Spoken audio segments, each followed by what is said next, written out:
ਦੁਨੀਆ ਭਰ ਵਿੱਚ ਵਸਦੇ 25 ਕਰੋੜ ਤੋਂ ਵੱਧ ਪੰਜਾਬੀਆਂ ਦੇ ਦਿਲ ਦੀ ਧੜਕਣ ਭੁਲੇਖਾ ਟੀਵੀ।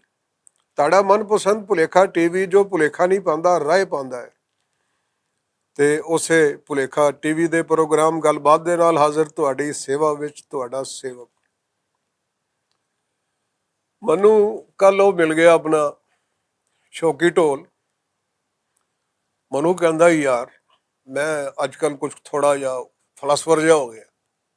ਉਹ ਮੈਂ ਕਿਹਾ ਯਾਰ 23 ਕਰੋੜ ਤੋਂ ਵੱਧ ਇੱਥੇ ਫਲਾਸਫਰ ਫਿਰਦੇ ਨੇ, ਇੱਕ ਤੂੰ ਭੱਜਿਆ ਫਿਰੇਗਾ ਤਾਂ ਕੋਈ ਫਰਕ ਪੈ ਜਾਣਾ।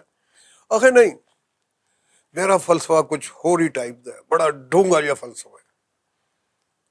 ਮੈਂ ਕਿਹਾ ਮਰ ਜੇ, ਸਮੁੰਦਰ ਜਿੰਨਾ ਡੂੰਘਾ ਹੈ, ਖੂਹ ਜਿੰਨਾ ਡੂੰਘਾ ਹੈ, ਜਾਂ ਤਲਾਅ ਜਿੰਨਾ ਡੂੰਘਾ ਹੈ, ਜਾਂ ਖਾਲੇ ਜਿੰਨਾ ਡੂੰਘਾ ਹੈ। ਉਹ ਕਹਿੰਦਾ ਇੰਨਾ ਡੂੰਘਾ ਹੈ ਕਿ ਬਸ ਜਿਹੜੇ ਉਹਦੇ ਵਿੱਚ ਛਾਲ ਮਾਰੀ ਉਹ ਤਾਰੂ ਵੀ ਹੋਵੇ ਤੇ ਤਰ ਨਹੀਂ ਸਕਦਾ।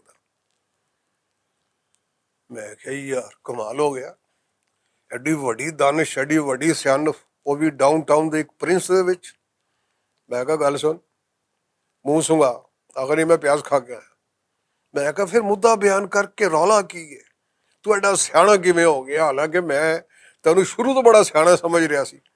ਉਹ ਕਹਿੰਦਾ ਨਹੀਂ ਯਾਰ, ਮੈਂ ਕੁਝ ਹੋਰ ਸਿਆਣਾ ਹੋ ਗਿਆ, ਆਈ ਮੀਨ 2-4 ਗਿੱਠਾਂ ਹੋਰ ਉੱਚਾ ਸਿਆਣਾ। ਮੈਂ ਕਿਹਾ ਫਰਮਾ। ਆਖਿਰ ਮੇਰਾ ਫਲਸਫਾ ਇਹ ਹੈ, ਮੈਂ ਬੜੀ ਮੁਸ਼ਕਿਲ ਨਾਲ ਬਹਿ ਕੇ ਜਿਹੜਾ ਨਾ ਕਈ ਘੰਟੇ ਸੋਚ ਕੇ, ਕਦੀ ਪੌੜੀਆਂ 'ਚ ਬਹਿ, ਕਦੀ ਕੋਠੇ 'ਤੇ ਬਹਿ, ਕਦੀ ਖੁੱਡੇ 'ਤੇ ਬਹਿ ਤੇ ਕਦੀ ਖੁੱਡੇ ਤੋਂ ਬਾਹਰ ਬਹਿ, ਤੇ ਪੁੱਛਣਾ ਕਿੱਥੇ ਬਹਿ ਕੇ ਇਹ ਫਲਸਫਾ ਮੈਂ ਸੋਚਿਆ। ਉਹ ਮੈਂ ਕਿਹਾ ਮਰ ਜੇ, ਸੋਚਿਆ ਕੀ ਹੈ ਉਹ ਤੇ ਦੱਸ ਯਾਰ, ਤੂੰ ਐਵੇਂ ਕਦੇ ਇੱਧਰ ਟੋਰੀ ਜਾ ਰਿਹਾ, ਕਦੇ ਇੱਧਰ ਟੋਰੀ ਜਾ ਰਿਹਾ, ਰੌਲਾ ਕੀ ਹੈ। ਕਹਿੰਦਾ ਮੇਰਾ ਫਲਸਫਾ, ਮੇਰਾ ਇਸ਼ੂ, ਮੇਰਾ ਥੀਸਿਸ ਇਹ ਹੈ। ਮੈਂ ਕਿਹਾ ਫਰਮਾਓ। ਉਹ ਇਹ ਹੈ ਕਿ ਮੈਨੂੰ ਵੀ ਨਹੀਂ ਪਤਾ ਨਹੀਂ ਕਿ ਇਹ ਹੈ ਕੀ, ਇਹਦਾ ਨਾਂ ਕੀ ਰੱਖਣਾ ਚਾਹੀਦਾ, ਪਰ ਇਹ ਫਲਸਫਾ ਹੈ ਬੜਾ ਡੂੰਘਾ ਜਿਹਾ, ਤੇ ਫਲਸਫਾ ਇਹ ਹੈ। ਉਹ ਮੈਂ ਕਿਹਾ ਤੂੰ ਤਮੀਜ਼ ਨਾ ਬਣ, ਡਾਇਰੈਕਟ ਗੱਲ ਕਰ। ਕਹਿੰਦਾ ਹਾਂ ਯਾਦ ਆ ਗਿਆ, ਮੇਰੇ ਫਲਸਫੇ ਦਾ ਨਾਮ, ਮੇਰੇ ਥੀਸਿਸ ਦਾ ਨਾਮ, ਮੇਰੀ ਸੋਚ ਵਿਚਾਰ ਦਾ ਨਾਮ ਹੈ ਡਾਇਰੈਕਟ।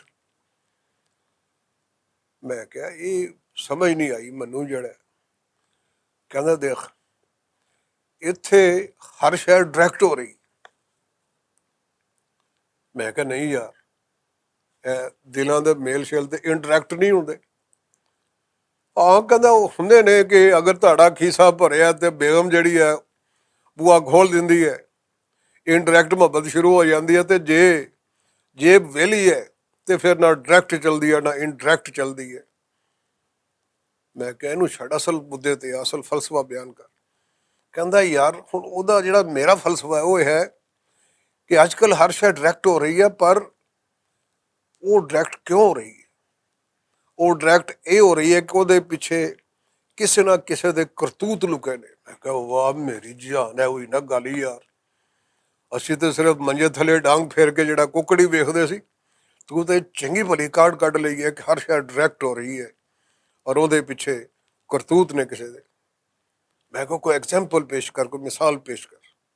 ਕਹਿੰਦਾ ਵੇਖ ਯਾਰ, ਨਿੱਕਾ ਜਿਹਾ ਨਿਆਣਾ ਭਾਵੇਂ 2.5 ਮਹੀਨਿਆਂ ਦਾ ਤੇ ਭਾਵੇਂ 6 ਦਿਨਾਂ ਦਾ, ਉਹ ਅੱਬੇ ਨੂੰ ਹੀ ਗੌਰ ਨਾਲ ਵੇਖਦਾ, ਗੁੱਸੇ ਨਾਲ ਵੇਖਦਾ, ਜਿਵੇਂ ਅੱਖਾਂ ਹੀ ਅੱਖਾਂ ਦੇ ਵਿੱਚ ਫਰਮਾਰਿਆ ਹੋਵੇ, ਓਏ ਡੈਡੀ ਜੇ ਤੂੰ ਬਾਜ਼ਾਰੀ ਦੁੱਧ ਦਾ ਡੱਬਾ ਲਿਆਂਦਾ ਤਾਂ ਮੇਰੇ ਤੋਂ ਭੈੜਾ ਕੋਈ ਨਹੀਂ ਹੋਏਗਾ।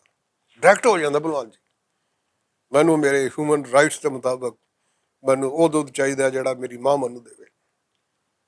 ਇੰਜ ਵੇਖ ਲਓ ਕਿ ਉਹਦੇ ਪਿੱਛੇ ਕਰਤੂਤ ਨੇ ਅੱਬੇ ਦੇ, ਅੰਮਾਂ ਦੇ, ਕਿ ਉਹ ਬਾਜ਼ਾਰੀ ਡੱਬੇ ਵਾਲੇ ਦੁੱਧ ਤੇ ਲਾਣਾ ਚਾਹੁੰਦੇ ਔਰ ਬੱਚਾ ਡਾਇਰੈਕਟ ਹੋ ਰਿਹਾ। ਮੈਂ ਕਿਹਾ ਹੋਈ ਯਾਰ, ਮੈਨੂੰ ਵੀ ਕੁਛ ਇਹੋ ਜਿਹਾ ਹੀ ਰੌਲਾ ਲੱਗਦਾ। ਮੈਂ ਕਿਹਾ ਕੋਈ ਹੋਰ ਕੋਈ ਗੱਲ ਕੋਈ ਖੁੱਲ੍ਹ ਕੇ ਖਿਲਾ ਕੇ ਬਿਆਨ ਕਰ। ਕਹਿੰਦਾ ਯਾਰ ਹੋਰ ਤੇ ਹੋਰ ਨੇਚਰ ਵੀ ਡਾਇਰੈਕਟ ਹੋ ਗਈ ਹੈ। ਮੈਂ ਕਿਹਾ ਯਾਰ ਉਹ ਕਿਵੇਂ? ਔਰ ਫਰਮਾਇਆ ਪੂਰਾ ਮੁਲਕ ਡੁੱਬਾ ਪਿਆ ਪਾਣੀ ਦੇ ਵਿੱਚ।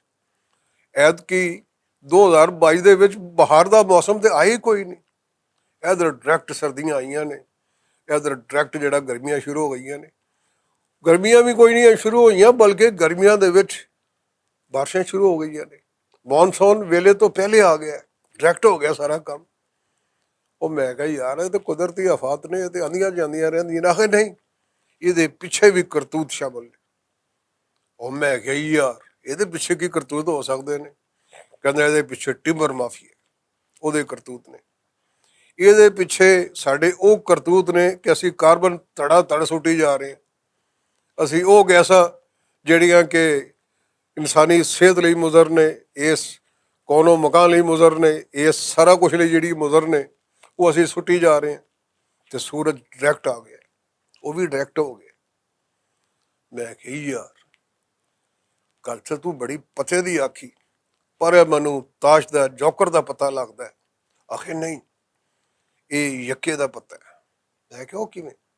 ਕਹਿੰਦਾ ਵੇਖ ਯਾਰ, ਸਾਰਾ ਮੁਲਕ ਡੁੱਬਾ ਪਿਆ, ਕਿਤੇ ਵਿਚਾਰੇ ਫੌਜੀ ਖੇਚਲ ਕਰੀ ਜਾ ਰਹੇ ਨੇ, ਉਹ ਵਿਚਾਰੇ ਮਿਹਨਤ ਕਰੀ ਜਾ ਰਹੇ ਨੇ। ਦੂਜੇ ਪਾਸੇ ਜਿਹੜੀ NGOs ਨੇ ਉਹ ਮਿਹਨਤ ਕਰੀ ਜਾ ਰਹੀਆਂ ਨੇ। ਤੀਜੇ ਪਾਸੇ ਸਰਕਾਰ ਜਿਹੜੀ ਹੈ ਉਹਨਾਂ ਨੂੰ ਬਚਾਉਣ ਲਈ ਉਹ ਮਿਹਨਤ ਕਰੀ ਜਾ ਰਹੀ ਹੈ। ਤੇ ਜਿੱਥੇ ਕੋਈ ਨਹੀਂ ਉੱਪੜਦਾ ਉੱਥੋਂ ਦਾ ਡਾਇਰੈਕਟ ਹੋ ਰਿਹਾ ਕਿ ਸਾਹ ਆਇਆ ਆਇਆ, ਨਾ ਆਇਆ ਤਾਂ ਨਾ ਆਇਆ।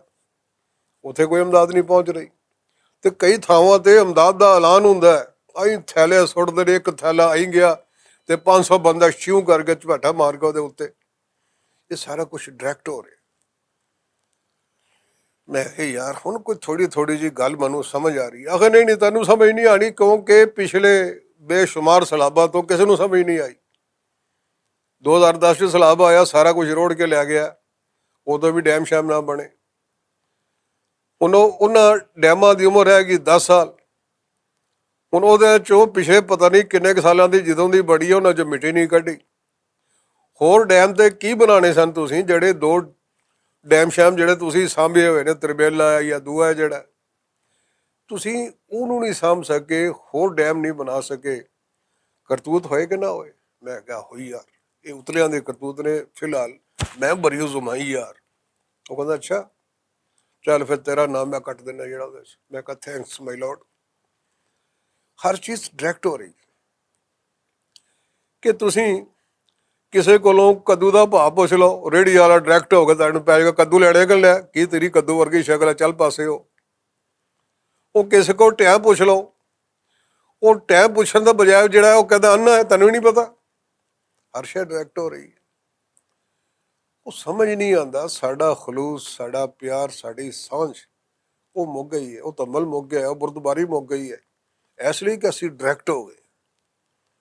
ਤੇ ਹੁਣ ਜੇ ਅਜੇ ਵੀ ਅਸੀਂ ਆਪਣੇ ਕਰਤੂਤ ਨਾ ਛੱਡੇ, ਉਹ ਟਿੰਬਰ ਮਾਫੀਆ ਜਿਹੜਾ ਕਿ ਸੈਲਾਬਾਂ ਦਾ ਬਾਇਸ ਬਣਦਾ ਹੈ, ਉਹ ਟਿੰਬਰ ਮਾਫੀਆ ਜਿਹੜਾ ਕਿ ਇਨਵਾਇਰਮੈਂਟਲ ਪੋਲਿਊਸ਼ਨ ਪੈਦਾ ਕਰਦਾ ਹੈ, ਜੇ ਅਜੇ ਵੀ ਅਸੀਂ ਉਹਨਾਂ ਦਾ ਖੁਰਾ ਕੱਢ ਕੇ ਉਹਨਾਂ ਦਾ ਮੱਕੂ ਨਾ ਠੱਪਿਆ, ਤੇ ਫਿਰ ਇਹ ਸੈਲਾਬ ਤਾਂ ਐਵੇਂ ਮਾੜਤੂ ਜਾਂ ਸੈਲਾਬ ਹੈ, ਇਸ ਤੋਂ ਵੱਡੇ ਵੱਡੇ ਸੈਲਾਬ ਵੀ ਆ ਸਕਦੇ ਨੇ। ਇਸ ਲਈ ਕਿ ਸਾਡੇ ਕਰਤੂਤ ਹੀ ਇਹੋ ਜਿਹੇ ਨੇ।